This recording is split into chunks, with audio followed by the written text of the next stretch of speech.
अब ये जो पुराना फाइनेंशियल ईयर 2022-23 ये समाप्त हो रहा है। 23-24 का नया वर्ष अप्रैल में शुरू हो जाएगा।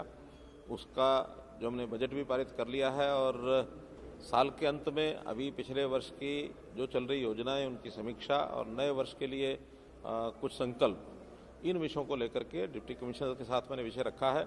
डिटेल हमारे अधिकारी बैठ के कर रहे हैं और इसमें मुख्य रूप से जो योजनाएं हमारी विशेष तौर पर नई योजनाएं पिछले वर्ष भर में हमने लागू की हैं, परिवार पहचान पत्र है, मेरी फसल मेरा ब्यौरा है, या स्वामित्व है, शहरी है, स्वामित्व ग्रामीण है, ऐसी जो भी योजनाएं हैं उन सब पर जो आने वाली कठिनाइयां हैं परिवार पहचान पत्र के समेत, उन सब कठिनाइयों को दूर करने के लिए और वार्ड लेवल पर प्रॉपर्टी आईडी है, इस प्रकार की सब समस्याओं का हल निकालने के लिए एक निर्देश दिए उनको।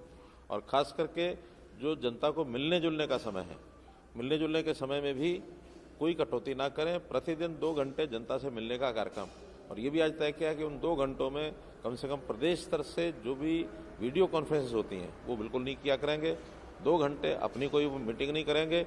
11 से 1 चाहे डीसीज हैं, एडीसीज हैं, एसपीज हैं, जो भी पब्लिक डीलिंग के ऑफिस हैं, वो सब 11 से 1 रोजाना पब्लिक को मिलने जुलने का काम करेंगे। और खास करके जो हमारे वर्कर्स हैं, हमारे लीडर्स हैं, उनके साथ समय पर मिलने का कार्यक्रम सुनिश्चित करेंगे। किसी प्रकार की कोई शिकायत अगर मिलेगी तो सीधी जिम्मेदारी इनके ऊपर होगी, क्योंकि पब्लिक के बीच में और सरकार के बीच में हमारा जो वर्कर है, हमारे जो जिम्मेदार लोग हैं, जो हमारे लीडर्स हैं, विधायक हैं, सांसद हैं, उनसे फीडबैक लेकर के सारे कामों को ठीक करें, ये विशेष निर्देश उनको दिए गए हैं। और किसी प्रकार की कोई ढिलाई आएगी तो सीधी जिम्मेदारी डिप्टी कमिश्नर्स की होगी, ऐसा इनको बताया। हमने चूँकि जितने लोकल बॉडीज़ हैं, लोकल सेल्फ गवर्नमेंट्स, चाहे वो शहरी हैं चाहे गांव की हैं, उनको जितना ज़्यादा स्वतंत्रता, ऑटोनॉमी दी जा सके वो दे रहे हैं।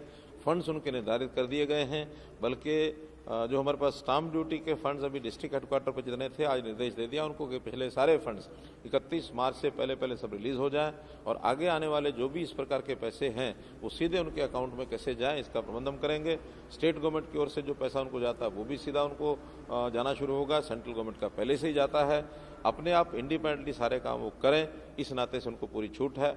कुछ योजनाएं जो एक पार्टिसिपेटरी तरीके से, एक सहयोग, एक दूसरे के सहयोग से हम करेंगे, उसमें योजनाएं ग्रामीण क्षेत्र के अंदर जैसे 75%, 25% की कुछ योजनाएं हमने बनाई हैं। खास करके एक योजना के लिए आज ही हमने 200 करोड़ रुपया रिलीज किया है। ग्रामीण क्षेत्र की स्वच्छता, चाहे वहाँ ई ऑटो हो, चाहे वहाँ छोटे ट्रैक्टर ट्रॉली हो, चाहे वहाँ सफाई कर्मचारियों का विषय हो, उस खाद को ले जाकर के कहीं डंप करने की बात हो, उसका जो पिट्स बनाने की बात है, वहाँ कंपोस्ट करके उस खाद को बेचने की बात है। ऐसा एक प्रोजेक्ट आज मोटे रूप से क्लियर किया है। इसकी प्लानिंग बना करके 31 मार्च के तुरंत बाद ये 200 करोड़ रुपया जिन गाँव ने योजना बनाई उनको रिलीज हो जाएगा।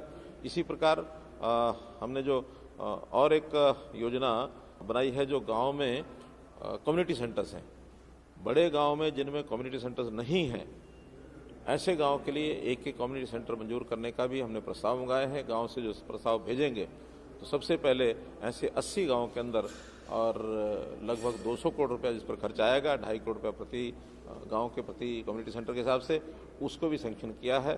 गांव से प्रस्ताव मांगेंगे कि 5000 से बड़ी आबादी के जहां कम्युनिटी सेंटर नहीं है, वहाँ की पंचायतें एक कम्युनिटी सेंटर का प्रस्ताव भेजें। हम अपने विधायकों को भी कहेंगे कि वो भी उन गाँव से प्रस्ताव लेकर के आएँ, ताकि उनको हम और ये मंजूरी दे सकें। 200 करोड़ रुपया इसके लिए भी रिजर्व किया है।